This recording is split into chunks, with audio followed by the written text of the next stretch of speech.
শান্তি পাবেন কই? হ্যাঁ, শান্তি কই পাবেন? আমার ভাইরা বন্ধুরা, আমার সময় আমার শেষের দিকে, আমি আলোচনা দীর্ঘায়ু করতে পারলাম না। কারণ হলো আমার পরে একজন বক্তা আছে, যদিও আমার বয়সে অনেক ছোট, কিন্তু আলেমের দিক দিয়ে অনেক বড়। আল্লাহ তারে এলেম দান করছে, একজন তাফসীর কারক। এই জন্য আমি আলোচনা দীর্ঘায়ু করতে পারবো না। তবে আমার মায়েরা বলেন, স্বামী যদি আপনার প্রতি খুশি থাকে, আল্লাহ আর নবী আপনার প্রতি খুশি থাকবে। আর আল্লাহ নবী সেই নারীর প্রতি খুশি থাকবে, আল্লাহ তার প্রতি খুশি হবেন।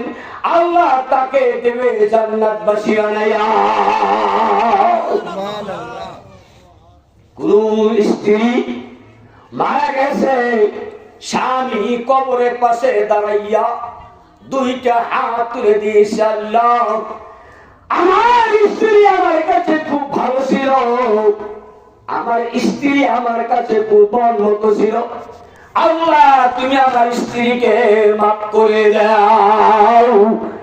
নবী বলেন, স্বামী যদি কোন স্ত্রীর জন্য হাত তুলে দোয়া করে, আল্লাহ